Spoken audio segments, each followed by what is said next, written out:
There are many front lines in this global trade war, and this is one.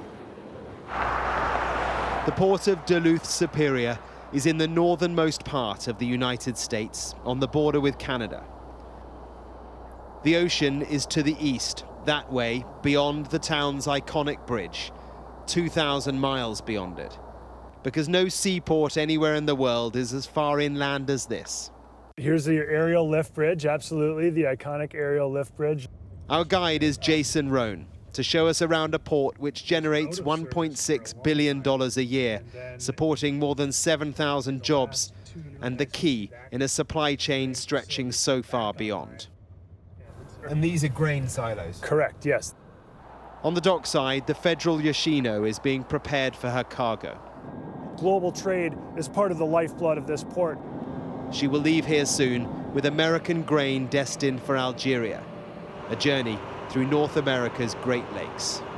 A vessel that is sailing through the seaway to Duluth crosses the international boundary nearly 30 times on that journey. What, from the Atlantic coming in, 30 times it will go across the border? That's right, yep. That's amazing. Trade in and out of here is truly global. Beyond grain, there is iron ore.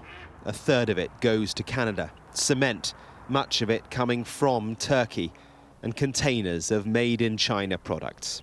Tariffs here mean friction.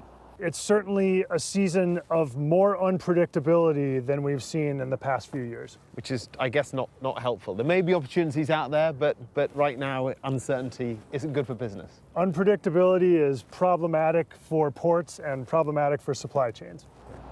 At the end of those supply chains, always us, the consumer, with opinions as divided as ever. You're worried? Yeah. Why is that? Because I don't want my food prices to go up any higher. It's ridiculous. The markets definitely are reacting. I think that they'll come back. I think this is a good thing. A level playing field for everyone is a good thing. But listen to Grant Everett. How would you describe life at the moment, for you and your family? With just paycheck to paycheck. I mean, that's scary. He has a nuance that gets to the heart of the paradox. We're barely hanging on, trying to raise families with food, and they just keep raising our taxes and our energy bills every year. The power and the water and gas just keep going up. I don't know. I'm scared of what's going to happen with that trend. So we had to try something different. We had to try Donald Trump. An hour to the southeast, fields of gold in Wisconsin. They don't look like much in just your hand, but... Yeah, they're a livelihood, though. Of course, when you're selling bin loads of them or truckloads of them. A miracle crop. They are. That's a great way to put it. Yeah. Rows of gold. Last year, soybeans were the biggest export from the United States to China, totaling nearly $12.8 billion in trade. Farmers across this country voted overwhelmingly for Donald Trump. Is there anxiety? Absolutely.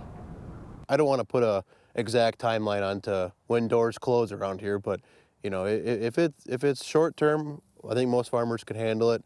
Long term, years plus, things are going to look a lot more bleak around here. Here, they mostly seem to hold on to a trust in Trump, that his wild negotiating with their livelihoods will pay off. But it is high stakes, and with an uncertainty that no one needs. Mark Stone, Sky News in Wisconsin.